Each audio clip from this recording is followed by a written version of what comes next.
Hello and welcome to Trails Worth Hiking, the show that brings you some of the most interesting backpacking and trekking routes in the world. I'm your host, Jeremy Pendry. In the first part of the show, we bring you the story and history of a trail.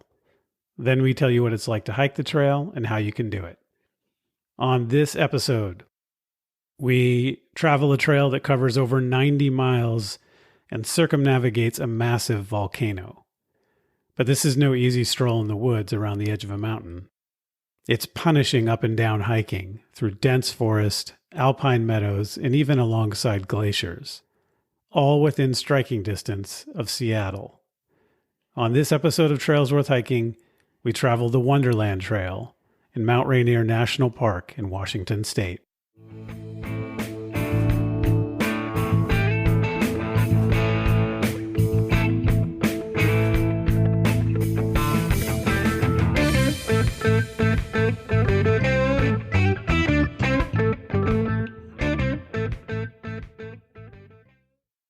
Welcome to the show, everyone.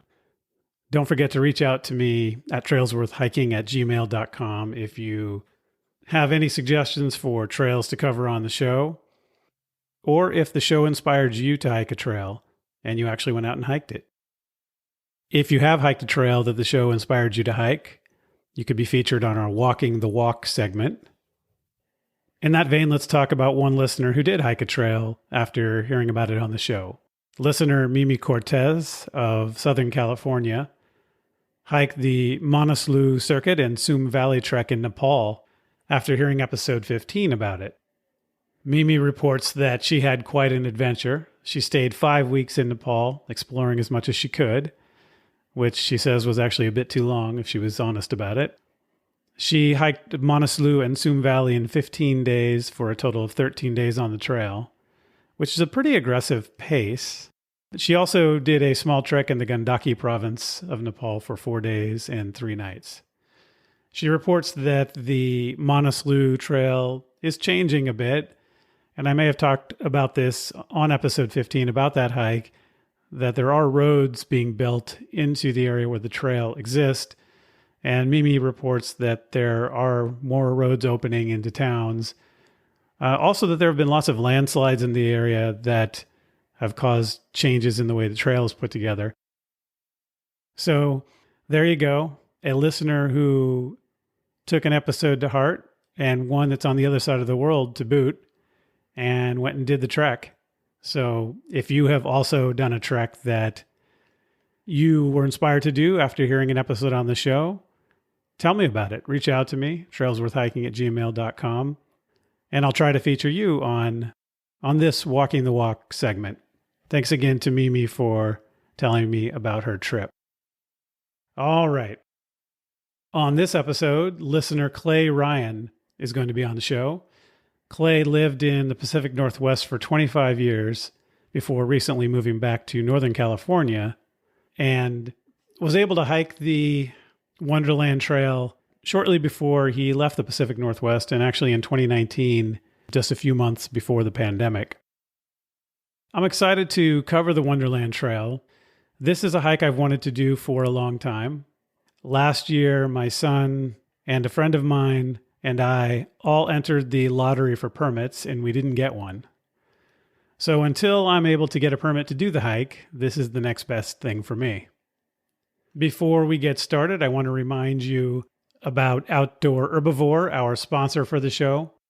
Outdoor Herbivore makes and sells tasty backpacking meals that have lots of calories for a hungry hiker, are packaged in boil-in-a-bag packaging so that they're very convenient to cook on the trail. You just pour in hot water, stir, and seal them up for about 10 minutes, and then your dinner is ready. As you know, Outdoor Herbivore backpacking meals are either vegetarian or vegan, but also, as you know, and as I always say, you don't need to be a vegetarian or a vegan to love them.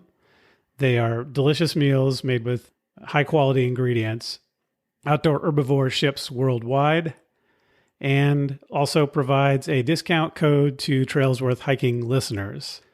So to get 10% off your order at Outdoor Herbivore, go to outdoorherbivore.com and enter the discount code TWH10P. So that's Trails Worth Hiking 10%. to get your discount on Outdoor Herbivore backpacking meals.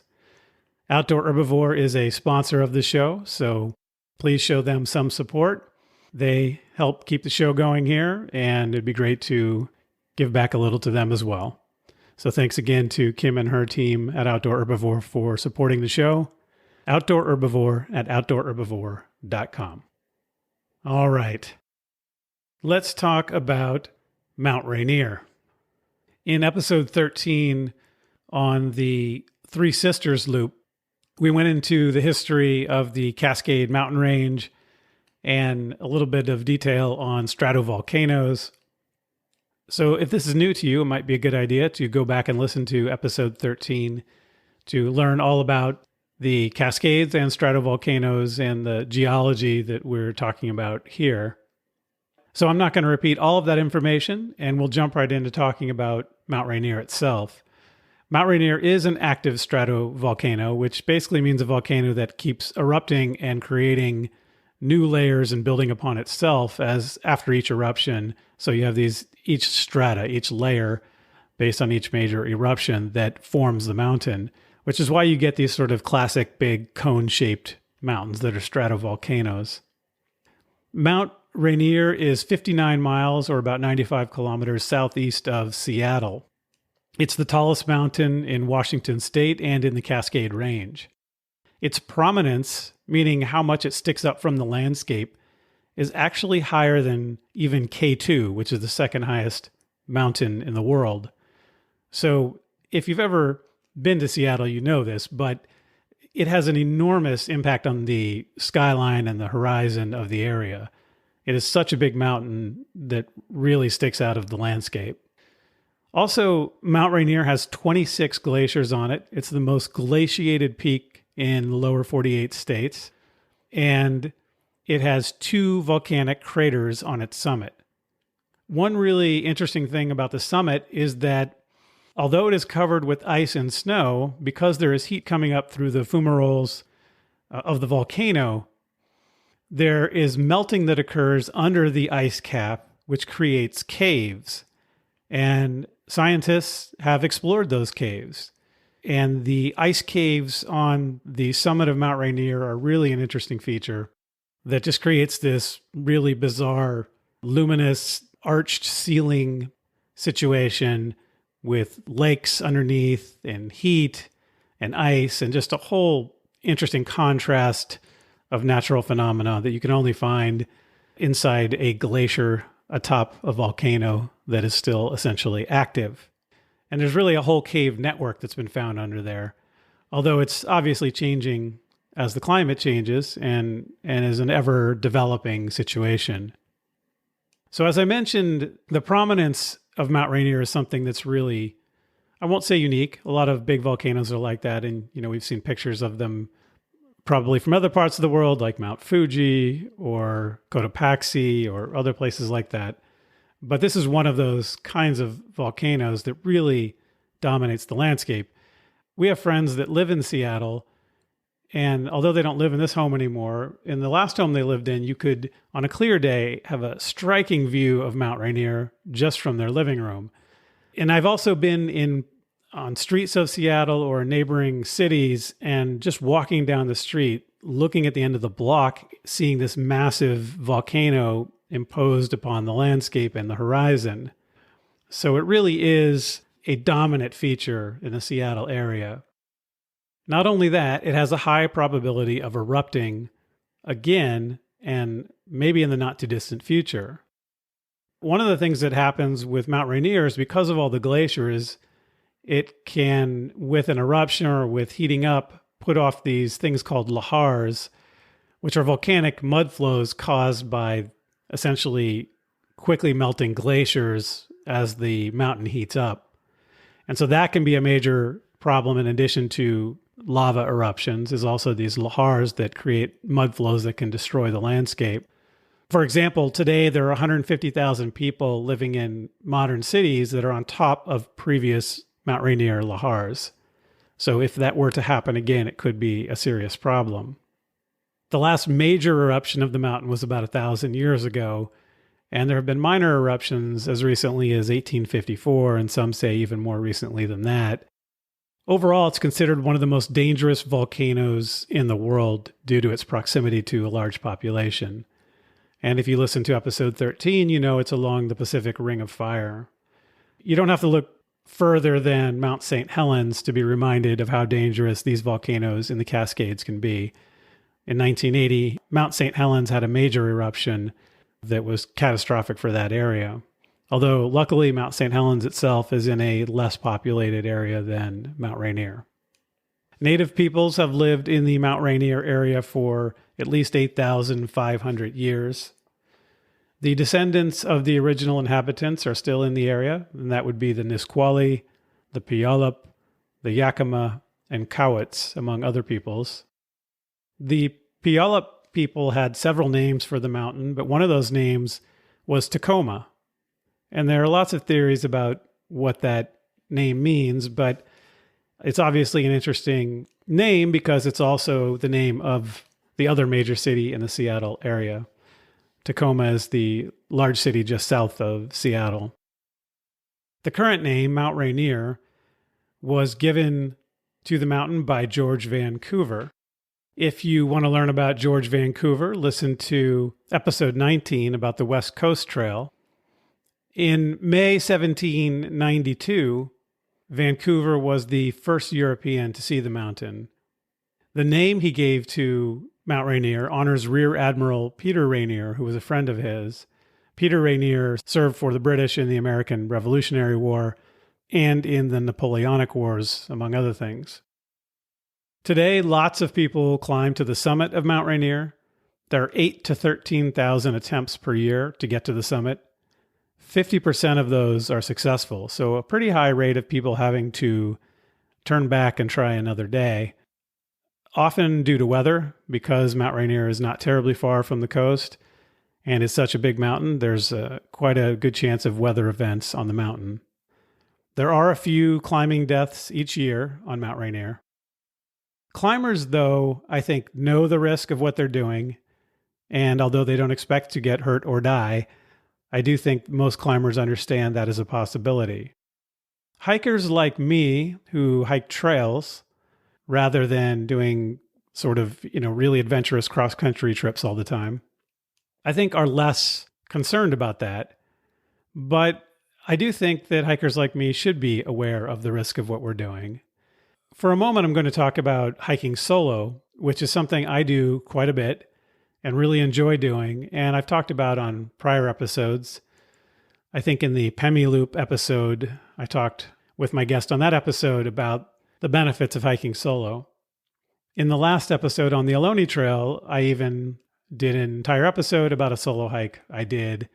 Also, though, now as I'm older, although I see enormous benefits in hiking solo, I do so with a GPS device that has emergency capabilities, because I do worry about things that could happen if I didn't have that ability to contact emergency help.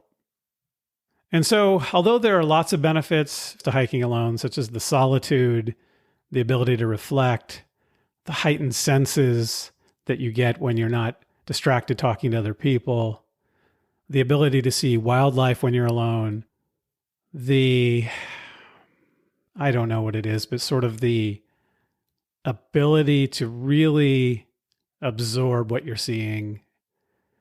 All of these things are extremely valuable benefits of hiking alone. In addition to the sort of practical benefits of learning to do all these things without the help of others, learning to rely on yourself, learning to handle any decision or weather problem or gear problem or navigation problem without others, is a real bonus in my mind and something I've come to really love. But of course, the safety risk is much greater. If you were to slip off the trail on a small patch of ice, or twist an ankle, or get caught in really bad weather without the right gear, or have gear get destroyed and not have good replacement gear, lots of things could happen when you're alone. And so there is an additional risk, even though I don't think most hikers really think too much about it. And I raised this issue because I wanted to share one story that arose in Mount Rainier National Park recently. In October 2020, Sam Dubal went to hike the Mother Mountain Loop Trail, which is a 17-mile hike near Mowich Lake. And he was an experienced hiker and just wanted to do an overnight trip and was equipped for it with all the gear you'd need to do a backpacking trip like that. Sam was an avid hiker who had hiked in the United States and in the Himalayas. And he had recently moved to the Pacific Northwest because he was an anthropologist and had just started teaching at the University of Washington in June 2020, a few months before. Even though he was only 33, Sam was already an incredibly accomplished person and also had an incredibly bright future. He had graduated from Stanford University as an undergraduate, had gone to Harvard Medical School, and had a PhD in medical anthropology from UC Berkeley. And even after that, he had done field work in Uganda, studying the Lord's Resistance Army, a militant group there, and written a book about it. And so, certainly a person who was very capable in just about everything he did. But he went missing on this hike and has never been found. Search and rescue teams found his car at the trailhead, and a few days later found a water bottle that was his. But despite lots of intense searches, Sam was never found. Nobody knows what happened to Sam Dubal, or where it happened, or why it happened. And although this is also a risk in any city in the world, I think when we put ourselves out there alone in the wilderness, we do have to realize that although we're not climbing to the summit of Mount Rainier, and we may not be putting ourselves in that kind of risk, but we are putting ourselves at some risk. And so it's a pretty tragic story what happened to Sam Dubal. And I don't know if there's a lesson to be learned. I don't know. I believe he did have safety equipment and other things that most of us would be expected to have traveling solo. But it just highlights the fact that every time you go out there, you have to be aware of what you're doing and be as careful as you can be. And even then, things can go wrong, whether accidentally or encounters with wildlife or people with ill motives.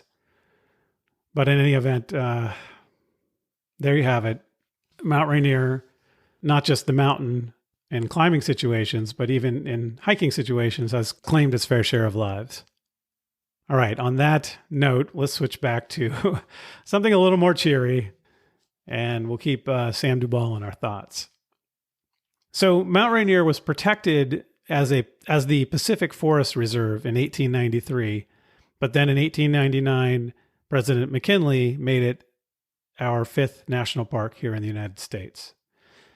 It has a rich flora and fauna. Just briefly, there are deer, marmot, there's bear. There's also the Pacific fisher, which is a kind of animal in the weasel family. And Pacific fishers actually went extinct in the park at one point, but they have successfully been reintroduced. In addition to the rich tree cover that the area has, there is also an impressive wildflower bloom as the snow melts off in the early hiking season. And the area is known for alpine aster and glacier lilies. The Wonderland Trail itself was built in 1915. The original route was much longer. It was about 130 to 140 miles, but it was also much less scenic because it was placed lower down on the mountain, more in the forest. And along the route, there were several patrol cabins that the Park Service built to house rangers. Seattle's legendary Mountaineers Club did the first trek of the route in 1915. But after more hikes in subsequent years, it was actually the Mountaineers Club members who lobbied for a more scenic route. And ultimately, the route was placed higher up the mountain and was made a little bit shorter. Today, it's about 93 miles. It became a national recreation trail in 1981. All right, with that introduction, let's go into my conversation with Clay Ryan about his hike of the Wonderland Trail.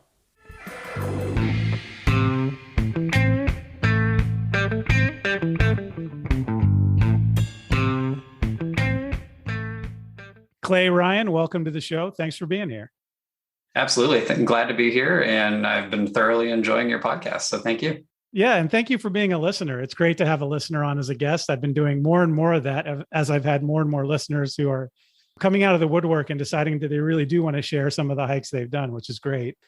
So can you tell me a little bit about how you got into backpacking and trekking as well? Yeah. Well, my family always emphasized outdoor activity and nature. Growing up in the Sacramento area was great because of its proximity to the Sierras and Tahoe, Yosemite, the coastal range.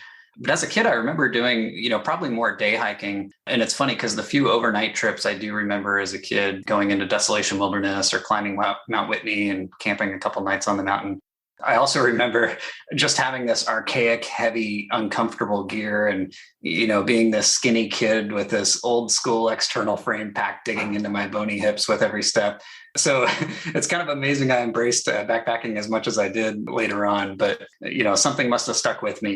You forget the pain, but you never forget that view or that sense of pride and accomplishment. But yeah, I think moving to Seattle really kind of sealed the deal. I went up there for college in '95 and ended up staying for 25 years. It's the headquarters of REI, the Mountaineers. Polar fleece is kind of a staple of every wardrobe. So it's just kind of baked into the culture.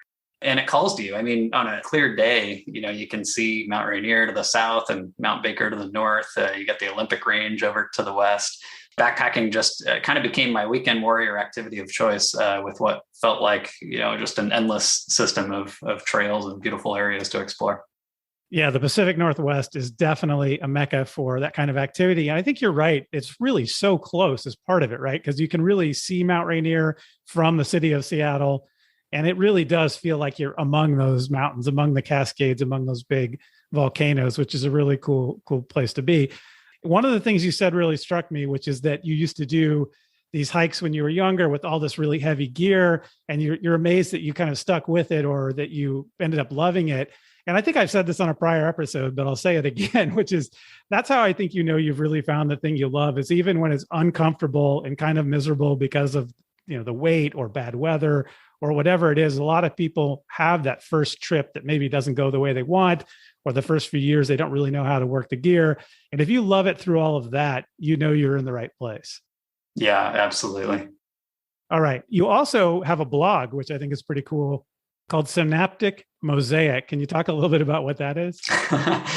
Yeah, well, I do like writing, and several people in my life that encouraged me to write more, but I couldn't come up with a specific theme.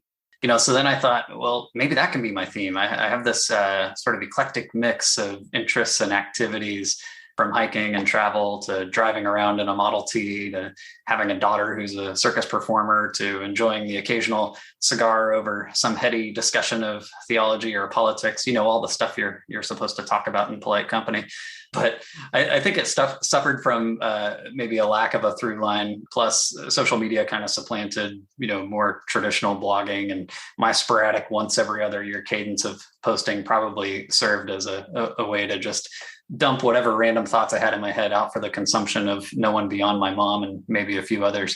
But the one thing that generated some recurring interest on it is actually that which instigated it in the beginning. And that was a series of posts I did on our first sort of international trekking experience we did when our eldest daughter, who's now 15, was just 11 months old. I took on this comically enormous pack that carried her as well as a bunch of other gear. And my wife had a big pack of her own. And we did the Tour de Mont Blanc, as you know, because I reached out to you after your recent episode on that trail, which brought back just all these fond memories and nostalgia.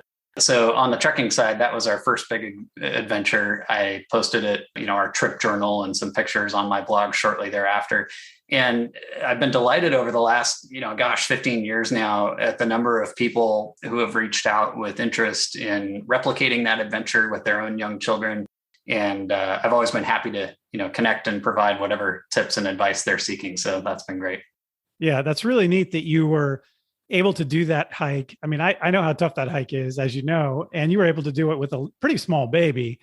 And I can see why people would reach out and really want information about how you made that happen.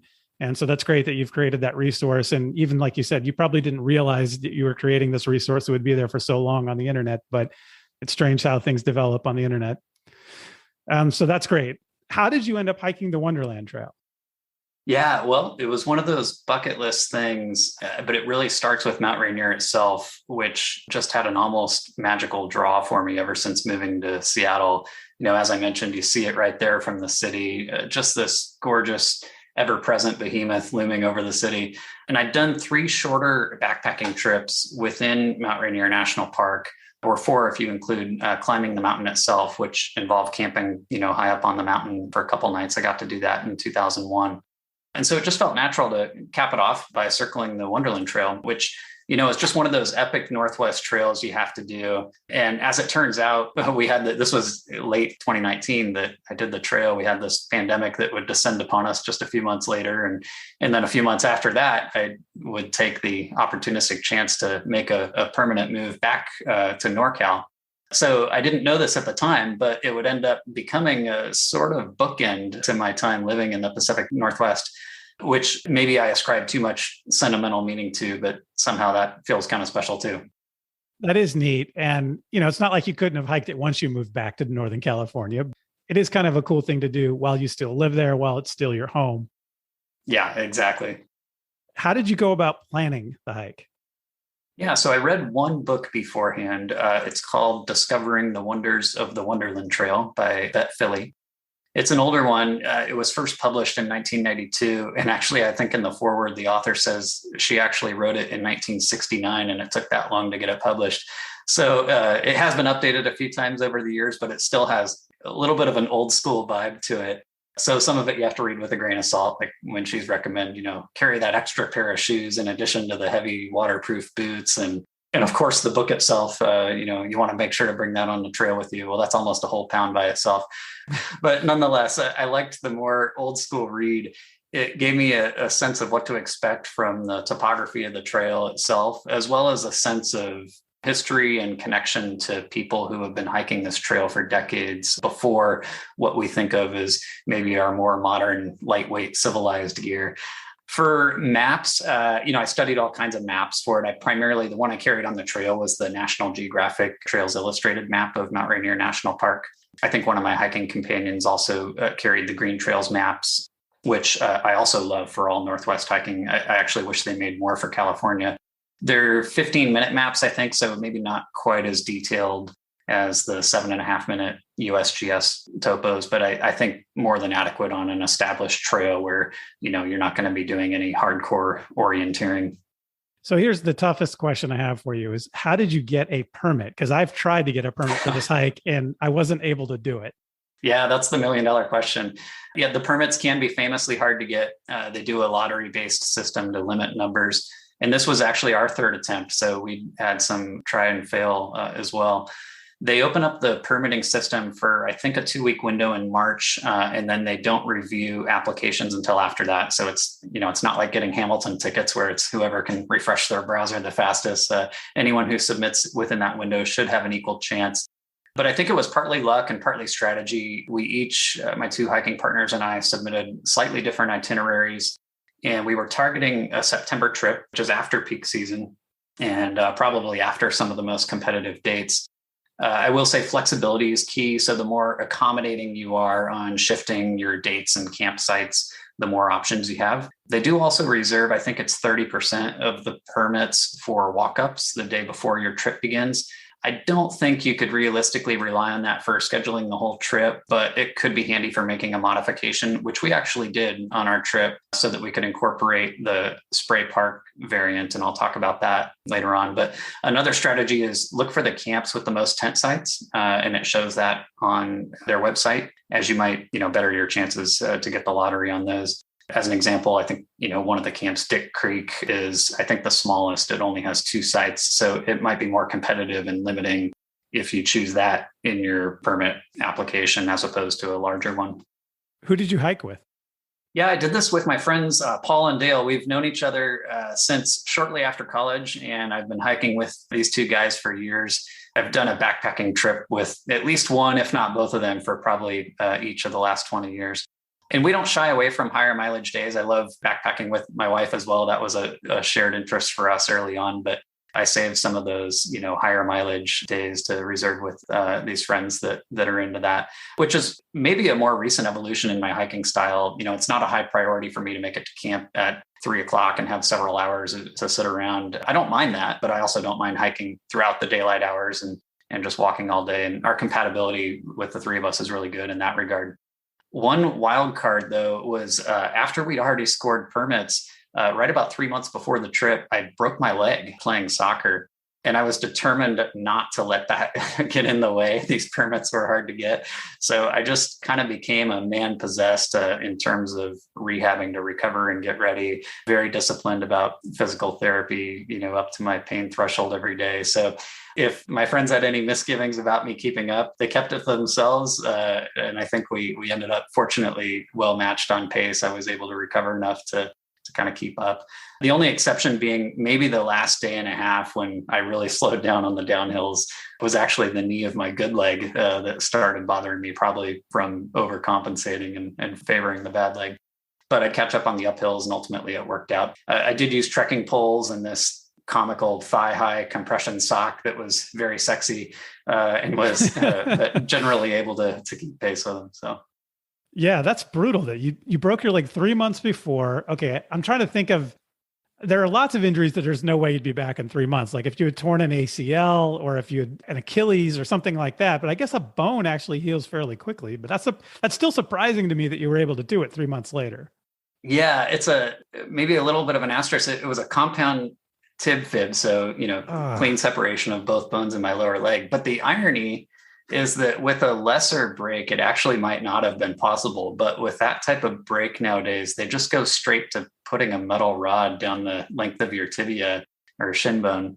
So you're technically weight bearing right away and almost recovering more from the surgical injury than the initial break itself. So it might be, cheating a little bit nowadays. Okay, well, whatever works. So let's talk a little bit about the logistics for this trip. What time of year? I mean, I'm guessing it's pretty much a summer only or early fall kind of hike. Yeah, I think peak season is probably July and August. And then I think June and September would be considered, shoulder season for this trail. In June, you could obviously still have some lingering snowfields. And in both June and September, you're going to have the main disadvantage is that the weather is going to be just a little more unpredictable. We did September, I think 5th through 9th. So the main advantage of doing that, as I mentioned, is being after the peak season when permits might be a little bit easier to come by. But going at that time, we also saw far fewer people than expected, probably a combination of the time of year in doing a Monday through Friday schedule. I'd say most days we encountered no more than a few other hiking parties over the course of the day and often had camps to ourselves. But even if you go during peak season and, the trail and camps are at capacity, it's a big enough area. The parties, I think, tend to spread out. And it's nice that the limited numbers do preserve that wilderness experience without it being too crowded. The Pacific Northwest is famous for its unpredictable weather and lots of rain, even in the summer. Is there something you need to do to be prepared for that other than just bring rain gear? I mean, is there any thought about how you deal with the weather in general and hiking in the Pacific Northwest? Yeah, always. So it doesn't really matter what time of year you go backpacking in the Northwest. Rain is always at least a possibility. They say there's no such thing as bad weather, only bad gear. I'm not sure I buy that entirely, especially the older I get. I'm not afraid to cancel a trip if the forecast is guaranteeing just complete misery the entire time. But a little rain, I've learned to deal with. You have the right gear and ability to manage it. But I think we were pretty fortunate given the time of year. Of 5 days on the trail, we had rain a couple nights while we were sleeping, but during the day, basically, some fog and overcast skies on the first day, and then a steady drizzle through maybe half of the second day. But then clear skies, I would say all the way till day 5 when we were almost back to the car anyway. So overall, pretty good. We did carry a minimalist tarp in addition to the rain fly. So we kind of put that up over our tent.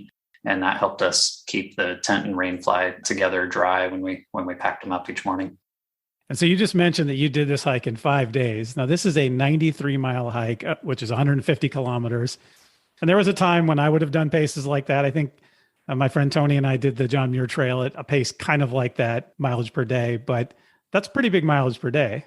What's a reasonable amount of time you think for most people who maybe don't have super light gear or aren't used to hiking long days like that? Yeah, that's a great question. Obviously, there's going to be a variance depending on your comfort level. But I think you're right. We took a fairly aggressive pace. That was partly due to just, the time we had allotted for being away from families and the permits we were able to attain. Historically, again, according to that Bet Philly book that I mentioned I read, I think the average back in the day may have been closer to 12 days. But I think now with modern gear, people just tend to travel a little bit faster and lighter in general. So I think the average today is probably closer to 8 days if you look at different trip reports on this trail. But as I mentioned, we were a group that tends to be comfortable with higher mileage days. So it just depends on what you're up for. As far as elevation goes, this trail is not at high elevation where the altitude is going to be a problem, but this trail does have an enormous amount of up and down, right? That's exactly right. Yeah, the range is pretty reasonable. You're not going to have to worry about altitude sickness or anything, but you do have to keep in mind the trail really vacillates between the high and low end of that range, which I think ranges from about 2,300 to 6,700 feet. So you're constantly going up and down with very little flat sections. I think there's over 22,000 feet of total elevation gain cumulative over the course of the trail. And the best description I read from that book was imagine a baked apple pie and Mount Rainier is sort of like the mound in the middle, and the Wonderland Trail is like that crimped edge of that crust, just a constant up and down ridges all the way around the edge of the pie. So, yeah, I mean, when you look at any mountain, you see these sort of ribs that come off of all the different sides of the mountain. And if you're going to be circling the entire mountain, you're going to be going up and down all of those ribs. Yeah, that's right. What about gear? I mean, you mentioned that you, I think, go pretty fast and light. Any particular special gear that people need for this trip? Obviously, good rain gear is important. Other than that, it seems like pretty normal backpacking gear will do the trick. And one other thing that I wanted to throw in there is, what about food storage in light of being in bear country? Yeah, good questions. Nothing special in terms of gear. As you said, we tend to be a fairly minimalist group. We did bring that extra tarp in addition to our tent and rain fly. So that's one thing. Obviously, you want a good, rain shell. Altogether, the tent and tarp split 3 ways wasn't too bad. I think we actually all wore more lightweight trail runners as opposed to heavy waterproof boots as well. And again, that's a matter of taste. Personally, I like being a little bit more nimble and light on my feet, and I find it makes them less tired and sore at the end of the day. And generally, any water crossing that's big enough to get you wet will have some kind of footbridge over it. So I think you're okay without waterproof boots, but you may also like the ankle support of a higher top. So obviously, it's a matter of comfort and taste. For food storage, there's some limiting factors in the sense that you have to stay in designated campsites in Mount Rainier National Park, unlike some other parks and wilderness areas. But one of the benefits is they do have all those campsites equipped for food storage. So there are either bear lockers or bear poles at every campsite. And it's nice that you don't have to carry a big, bulky, heavy plastic bear canister like you do in some other areas, for example, Olympic National Park, which is over to the west. So, what about the markings on the trail? Is this pretty easy trail to follow? It is. There's some signs where needed at intersections with other trails, but really not necessary for the most part. The trail's fairly obvious. There are a couple pretty short sections, like descending out of Spray Park, where you're going through maybe a rock and boulder field where the trail becomes a little less obvious, but you can still, kind of see where you're aiming in the distance and make your own path or look for cairns. But I don't think getting lost or off trail is a serious concern. Okay. And what about getting to this hike? Is Seattle basically the easiest way to get there if you're coming from out of the Pacific Northwest, fly into Seattle? Yeah, that's definitely going to be your closest airport. Okay. And you guys hiked this was it clockwise? We did. We went clockwise. No major reason for that. I do think it's the traditional direction, but I'm not sure why. I think, comparing to like the Tour de Mont Blanc, like we were talking about, I think that traditional direction is counterclockwise or that's right. Anti-clockwise, as they like to say in Europe. It's funny. Sometimes I wonder if whomever, gets there first just gets to arbitrarily declare that, or if there's a better reason. But I think you could be equally happy doing this trail in either direction. You chose the White River trailhead. There are a few trailhead options. Why did you go with that one? And what can you say about the different popular options or not so popular ones that might be other choices? Yeah, our reason was mostly permit related. I think we chose three different diverse starting options when we put in for our permits, and that's the one that came back with the most favorable itinerary. It's also incidentally where I started when I climbed the mountain on the lesser traveled route from the Northeast. So I thought that was kind of cool. But Longmire would be, I think, one of the more popular starting points. You could also start at Sunrise. Those two areas are easily accessible by car. And then there's some areas that are also accessible by car, not quite as easily, like Mowich Lake, which is a longer, one-way in and out, unpaved road, but would also be a perfectly viable starting option. And would these same trailheads that we've just talked about also be potential options for a resupply if somebody wanted to drop food? They would, yeah. So we didn't cache supplies, but I think the most obvious two spots to do so are at Sunrise and Longmire. Those are going to be the most easily accessed. And I think you can mail supplies there as opposed to dropping them off in person. I think you can cache at Mowich Lake and Ipsit Creek, but you have to drop off in person. And they're both a little more out of the way drives to get there. And you wouldn't want to do Ipsit if you're hiking the Spray Park variant because it's off that part of the route.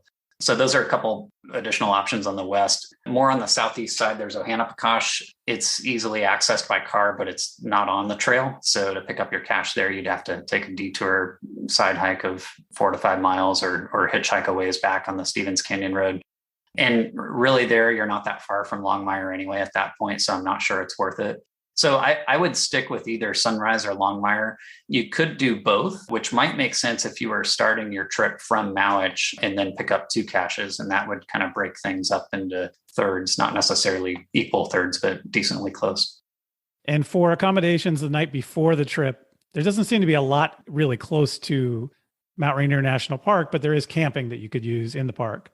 Yeah, that's right. So my wife and kids brought me to the park a day early. We took it as a day trip to the park and they left while I camped there at the White River Trailhead and met up with my friends the following morning to start our hike.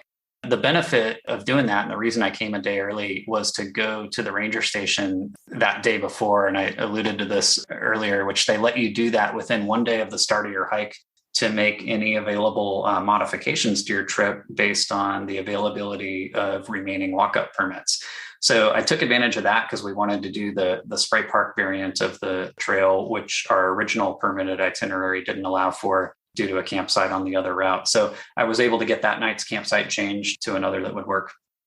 Can you talk a little bit about the Spray Park variant? I know we're going to get to the itinerary, but maybe it's helpful now to explain to people what that is and why that might be an option they want to consider.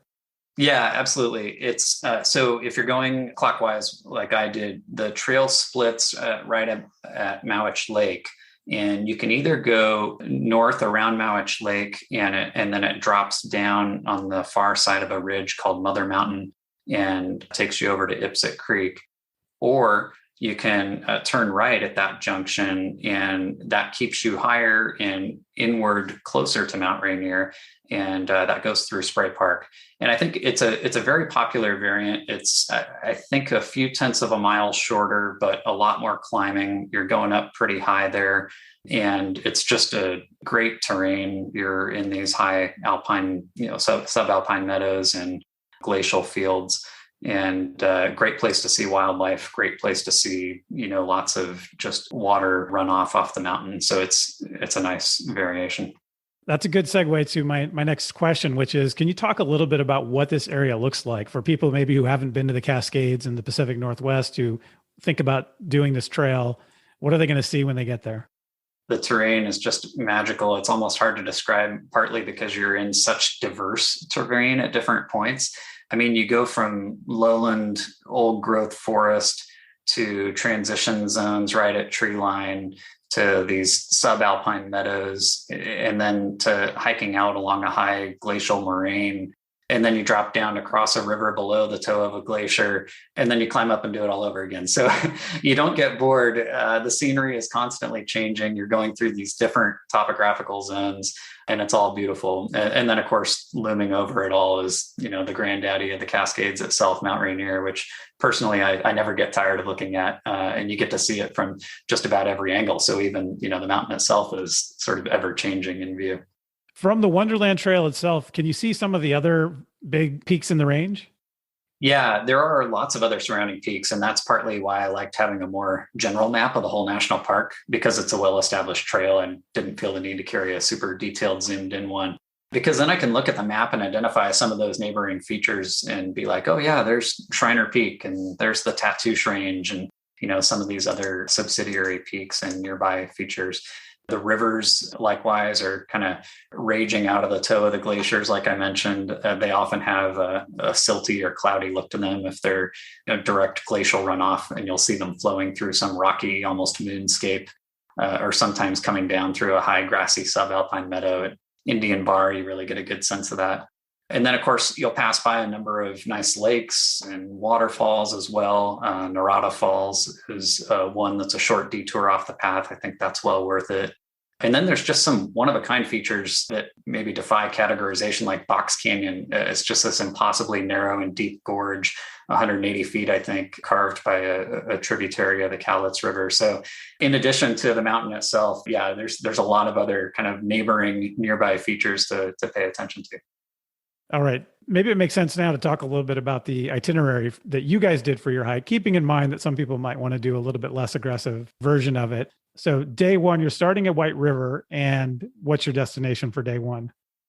Yeah, so we went as far as Nickel Creek, and you start the climb from White River going up toward the Frying Pan Glacier. This was one of our 5 days that was probably the most socked in, maybe mainly in what I would say was kind of the middle third of the day.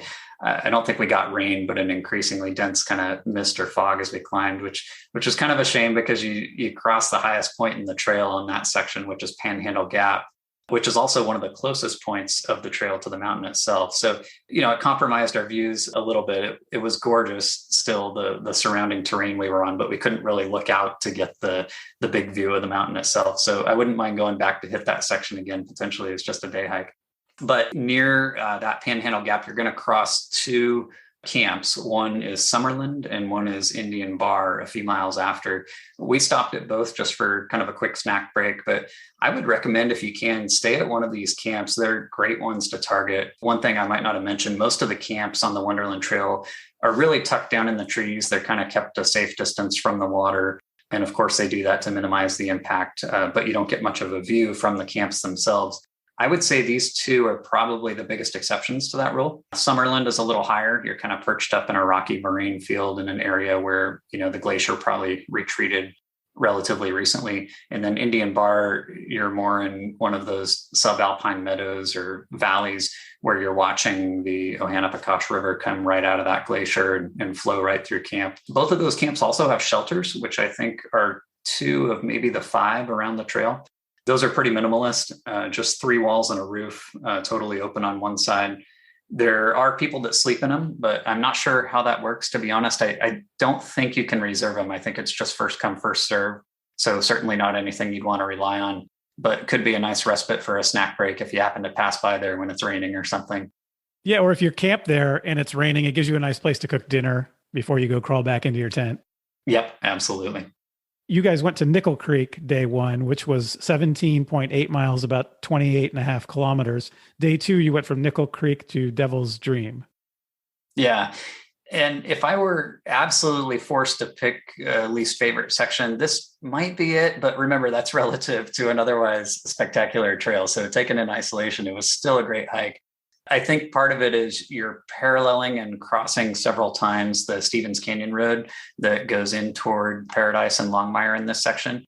So it maybe just doesn't have quite the same feeling as Solitude, but there are definitely some highlights. You just might have to share them with day hikers or even tourists coming in for a short jaunt from their car near a turnout in the road. But those highlights here are Box Canyon, which I mentioned before, just this impressive, deep, narrow gorge. You pass by the reflection lakes down below Paradise, which are where you can get some of those classic shots of Mount Rainier kind of reflected in the water of a lake in front of you. The Tatoosh Range is a prominent range down to the south of the park through most of this section. And then Narada Falls, as I mentioned, which is a worthwhile short detour from the trail, known for having great rainbows if you hit it in the right light conditions. This was the one day that we got a little bit of rain while hiking, the only day we got some rain while hiking. And it was just a steady drizzle for maybe a few hours in mid-afternoon as we approached Longmire. Longmire is a cool spot to check out, even if you're going to Mount Rainier by car. It was the original park headquarters. It's open year round.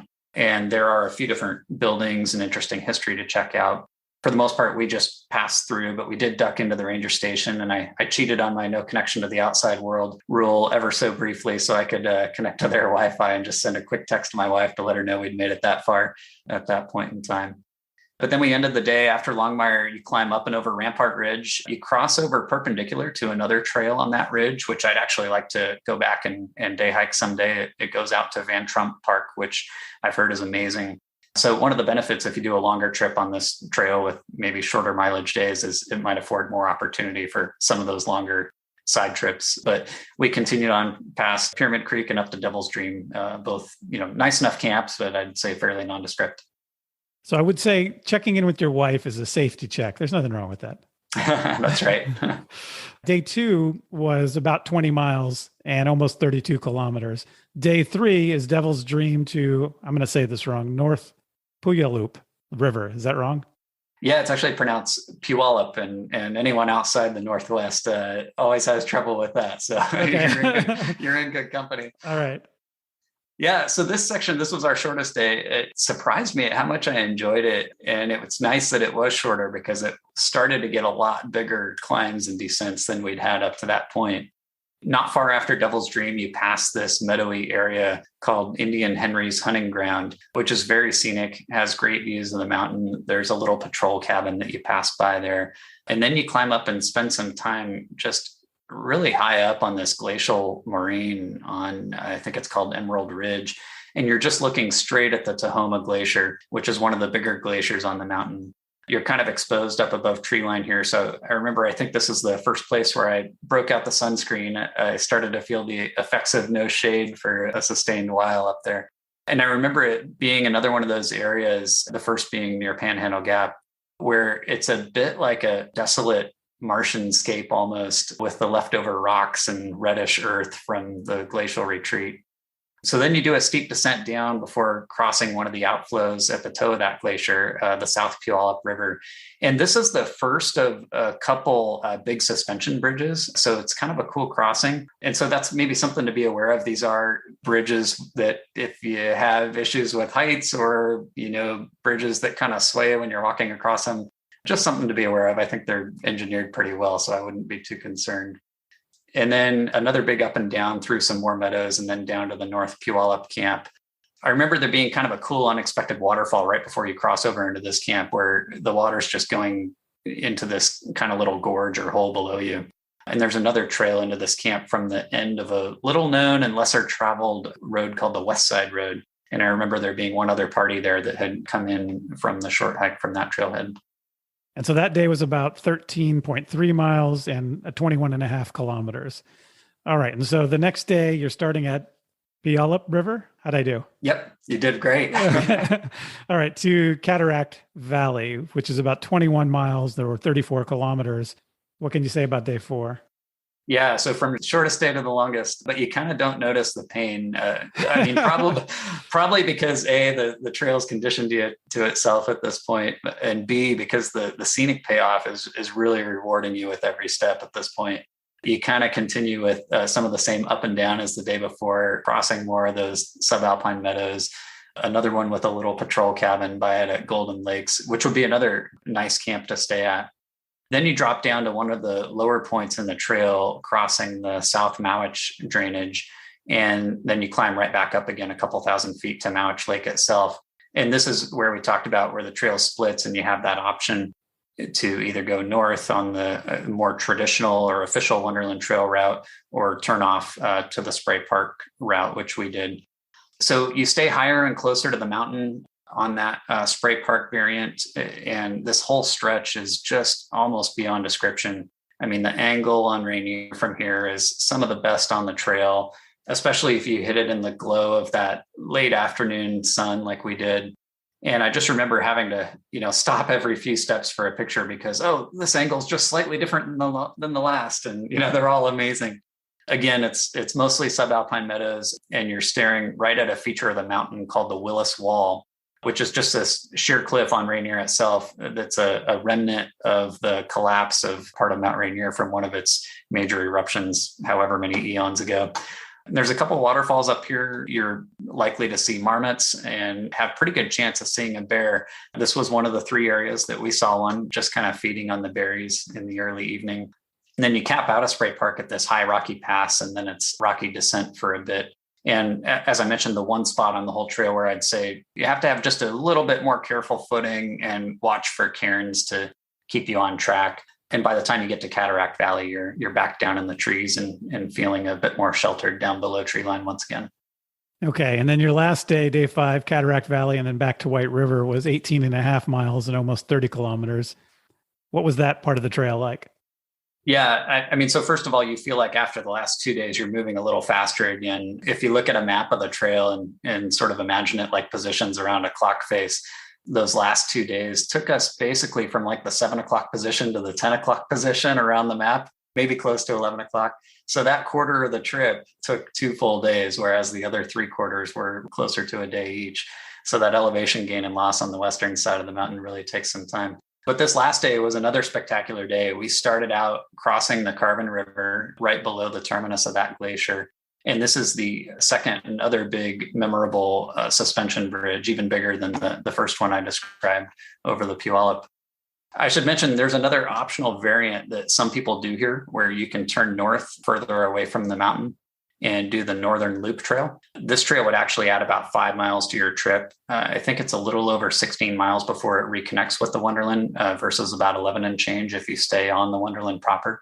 I have hiked that trail on a separate backpacking trip, and it's a really great trail with some other highlights like Yellowstone Cliffs, Windy Gap, and Grand Park, which is this huge flat meadow, very unique in all this decidedly unflat terrain. In fact, the first time I looked at a topo map of Mount Rainier National Park, you can see Grand Park there clearly. And I remember thinking, is that a mistake? Did someone like miss filling in the topo lines in that section of the park? But no, it is this unique big flat area. But anyway, we took the standard Wonderland Trail route this time. And after you cross the Carbon River, you have a unique section of trail next because you basically turn up toward the mountain immediately after crossing the glacial terminus, and you just start climbing up right next to the glacier. So you get to make friends with the Carbon Glacier for quite a while. And it's a super interesting glacier, unlike others you'll see, because it's basically burrowed its way under the rock. So it's almost like you're looking at a giant mole trail underground.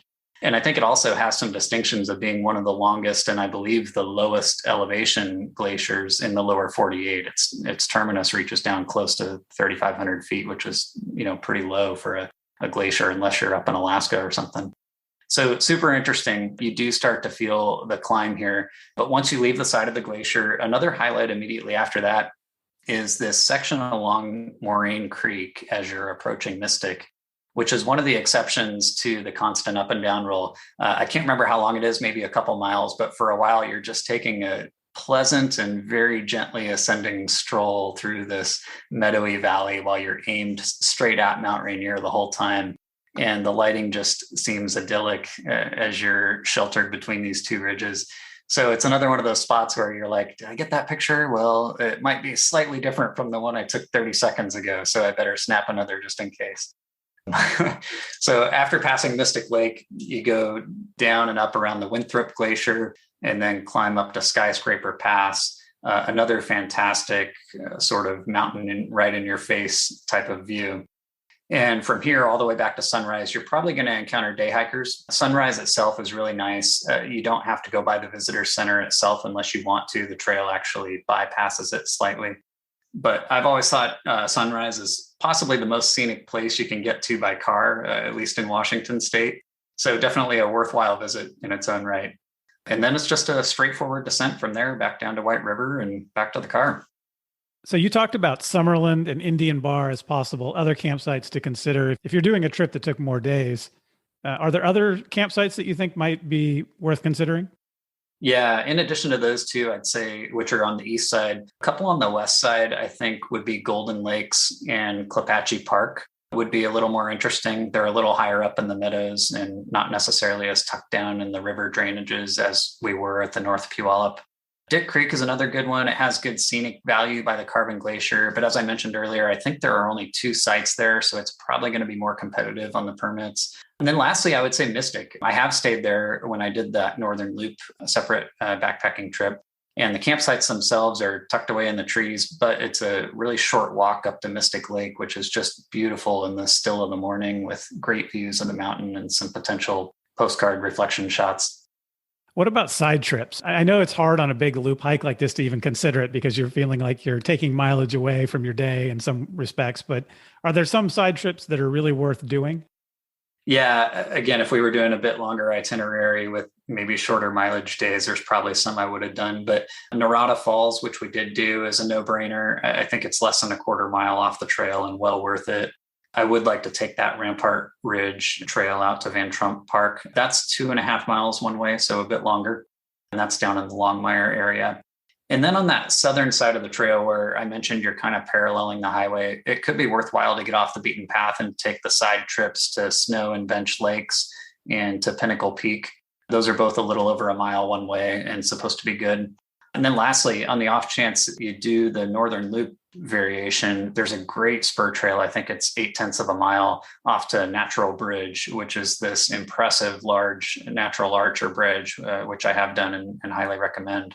The other thing to consider is some of these detour trails actually have campsites as well, and it's possible that they're less competitive to get permits for. So it might be worth considering as an option if you're willing to detour a little bit for your camp. I actually really like that possibility. And I've done that on a number of trails where it doesn't feel like I'm losing my time. You know how when you're trying to do a trail from point A to point B or a loop, you kind of feel like, well, I'm losing time on the trail when I go off to some trip that's 3 miles in another direction completely, because that's 6 miles added to my day. But when you actually have a campsite in mind or there's a destination, it actually feels like this is really worth doing and we're going to spend a lot of time, we're going to enjoy it, and you feel less rushed. And I do think that's a good option. Yeah, exactly. And sometimes I feel like some of those unexpected, side spurs can be some of the most serendipitous moments that we remember. So at the end of the day, when you look back on this, why is this a trail worth hiking? Yeah, I mean, I think it's just got that ideal combination of just having epic scenery, diverse topographical zones like we talked about, a rich history to the surrounding area, and just being a Northwest classic. I mean, I'm not sure I've met any avid backpackers in the Northwest who haven't either done the Wonderland Trail or have it on their bucket list. So it's just one of those things. And what about your best memory from this trip? Well, it's hard to come up with just one, but I think my favorite section of the trail was definitely Spray Park. I had high expectations of it going in, and it still managed to exceed them. So just a spectacular section of trail. All right. And anything happened that you didn't expect to happen? I know there's always something, but yeah. I mean, a pleasant surprise, like I said, was there were fewer people than I expected. And I definitely think we lucked out on the weather, given the time of year. As far as mishaps, I had a little closed cell phone sit pad and I left that out at camp while we were sleeping.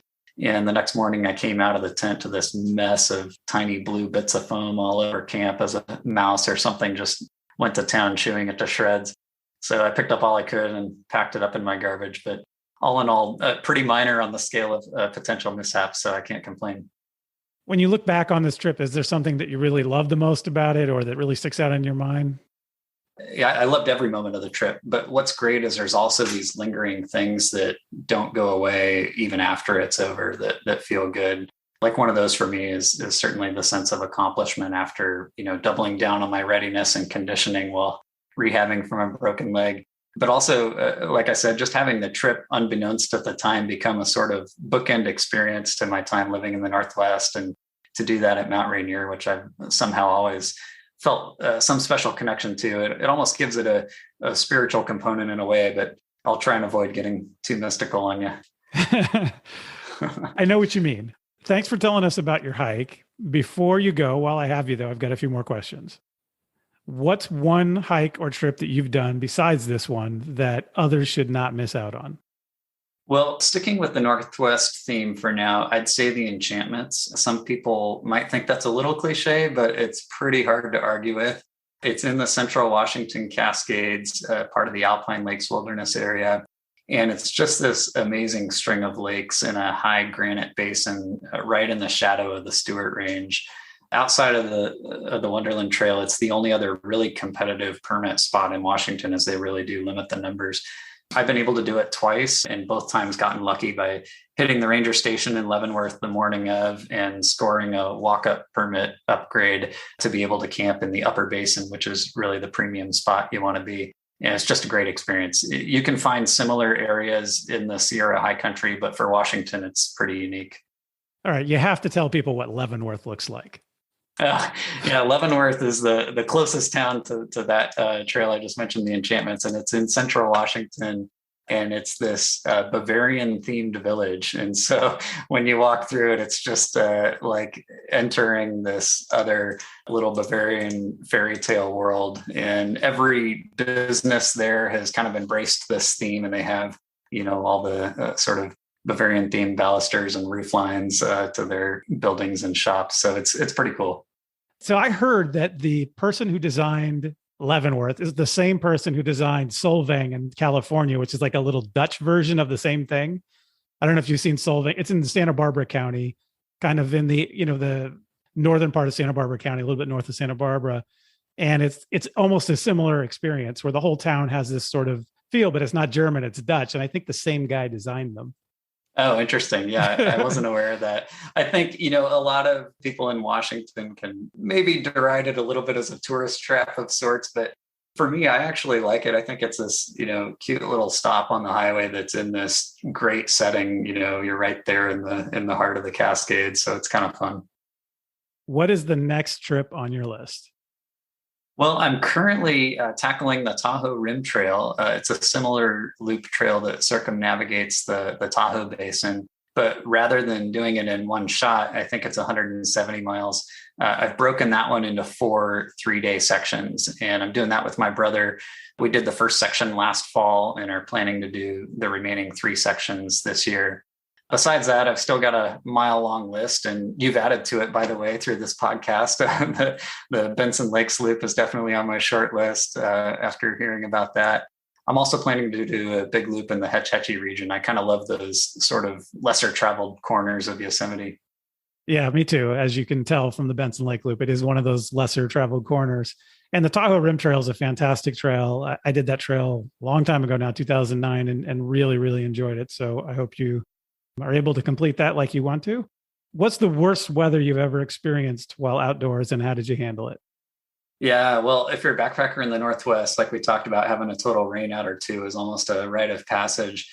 But the story I'll share, I've actually started doing 1 or 2 more alpine climbs per year with some of my hiking friends. And one that was right on the edge of the comfort zone, or maybe on the edge of prudent risk management due to weather, was when I did Mount Shasta 4 years ago. And that was with Dale, one of the guys I did the Wonderland Trail with, and my brother, Matt. And for Matt and I, you have to understand, Shasta had been our white whale. So we had been weathered off of it twice, and 2 other times canceled an attempt altogether before even leaving home due to a bad forecast. So this was our 5th attempt overall, 3rd actually on the mountain. From base camp, we got a typical alpine start by headlamp in the middle of the night. Did you stay at Helen Lake? Yeah, just above Helen Lake, and actually probably went too aggressive as we hit the summit before dawn. But that turned out to be a good thing, because it couldn't have been any later than we were, or I think we would have been in trouble. By the time we hit the summit ridge, it was 70 mile per hour winds with gusts up to 120. I mean, we literally couldn't stand up straight. Single digit temperatures, and who knows what after adjusting for the wind chill. And the visibility started to close in pretty fast. I think it was down to less than 30 feet by the time we got back down to base camp. Thankfully, we'd had the foresight the day before when we got to Helen Lake to build a bomb-proof 4-foot-high snow brick wall around our whole tent. So it was pretty wind protected. But if we'd been any later than that precise window, we could have easily gotten disoriented, and lost finding our route down from the summit and been in more trouble. So it was a little on the edge, both in terms of weather and on maybe the risk judgment front, but it worked out. We didn't get many pictures in that weather, as you can imagine, but there is one that my brother snapped of me as we arrived back at base camp, where I'm just like the abominable snowman. I mean, covered head to toe with rime ice. It actually looks pretty cool. It makes me feel hardcore. But yeah, I'm sure we were the only party to summit that day, and I'm thankful it worked out like it did. Yeah. So I climbed Shasta in 2006, and I think I didn't have, I won't say it's a similar experience. The weather, it wasn't high winds, but we had a whiteout. Yeah. And we got up onto Misery Hill near the top, and it was a complete whiteout, and people were navigating with GPS to get to the summit. And it was one of those moments where I was thinking the same kind of thing, like, should I really be doing this? We got there, and then luckily it cleared up and it was beautiful after we got to the summit. So the way down was just gorgeous. But what scared me a little bit is when we got down back to Helen Lake, and then one of the rangers came up and said, "Oh, how'd it go today?" And we said, "Oh yeah, we made it to the summit." And he looked at us and said, "I wouldn't have done it today." Yeah, one of those reality checks. Yeah, I think that happens when you're trying, like you said, multiple times. You get kind of summit fixation, kind of goal fixation. Yep. And that can get people into trouble for sure. It's one of the reasons I stick to backpacking most of the time and less climbing, because I know that when you're ambitious, it can get you into trouble. Yeah, absolutely. You have to have a different sort of risk calculator. All right, last question. You talked earlier about how you did the Tour de Mont Blanc when you had a very young child. What advice do you have for backpackers who are new parents? Yeah, I think, just take your kids out early and often. I think a lot of people want to wait until kids are older, more physically capable, or will remember the experience more. But I say go while they're still young and portable, before you're saddled with what I call the peak extracurricular years, which is what I'm in now with a high schooler and a middle schooler.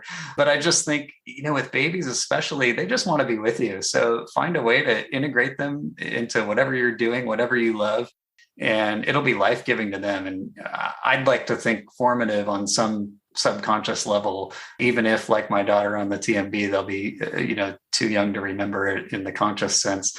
The other thing, whether you're out on a backcountry trail or doing an international trek and coming into a refuge somewhere, you've got a little built-in ambassador. And I think a lot of people are worried their kids will be a burden to others, but that really hasn't been my experience. I think people love seeing people do adventures with kids, and they're generally ready to support that in any way they can. So a lot of times, if anything, you get friendlier or special treatment. So, get those young ones out there. That's great advice. Clay Ryan, thanks for coming on the show. Absolutely. My pleasure. Thanks again.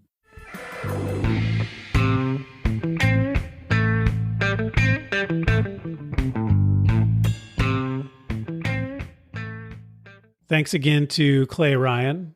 So I hope Clay and I have inspired you to hike the Wonderland Trail.